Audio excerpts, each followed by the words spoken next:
नमस्कार विद्यार्थी मित्रांनो, मी मानिनी होळकर आज परत आली आहे एका छानशा गोष्टीसोबत. तर वेळ वाया न घालवता चला आपल्या गोष्टीकडे वळूया. तर स्टोरीचं नाव आहे the crooked tree. It was a dense forest. All trees were straight and tall. Their trunks were broad and shapely, but there was one tree which was having a crooked, shapeless trunk.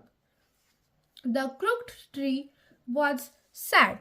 He thought, "How ugly I am! All others were straight and shapely.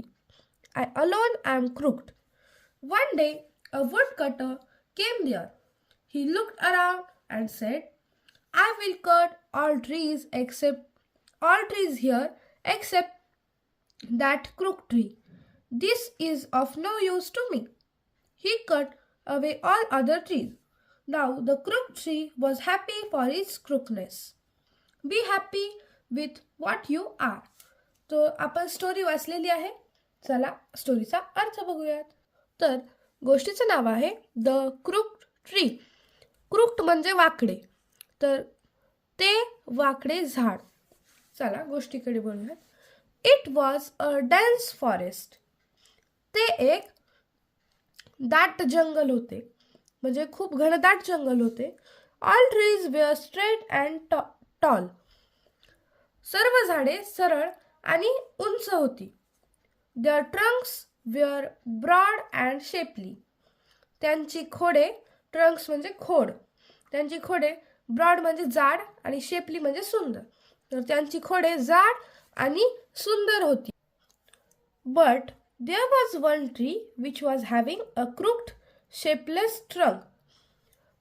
पण तिथे एक झाड होते ज्याचे खोड वाकडे होते, किंवा म्हणजे त्याचे खोड वाकडे तिकडे होते आणि बेधब खोडाचे होते. ते बेधब म्हणजे ज्याला असा आकार नाहीये तसे खोड. The crooked tree was sad. ते वाकडे झाड खूप दुःखी होते. He thought, how ugly I am. ते विचार करत होते की how ugly I am म्हणजे मी किती कुरूप आहे. ugly म्हणजे कुरूप. All others are straight and shapely. बाकी सगळी झाडं सरळ आणि सुंदर आहेत. I alone am crooked. फक्त मीच वाकडा आहे. हे तर I am alone crooked असं आहे. हे दोन एक्सचेंज झाले. फक्त मीच वाकडे आहे असं ते विचार करत असे. One day a wood cutter came there. एक दिवस एक लाकूड तोड्या तिथे आला.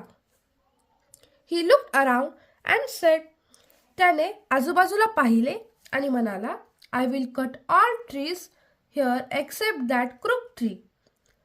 या वाकड्या झाडाव्यतिरिक्त इथली सगळी झाडं मी कापीन. That is of no use to मी.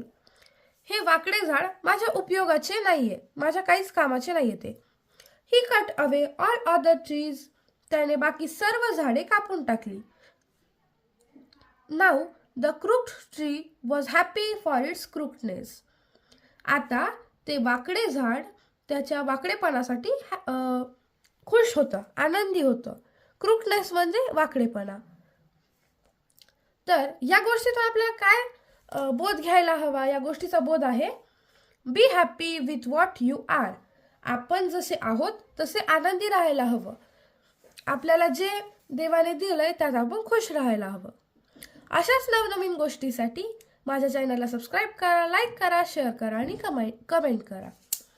तर ही होती आजची गोष्ट. अशाच गोष्टी तुम्हाला रोज या चॅनलवर मिळतील. थँक्यू.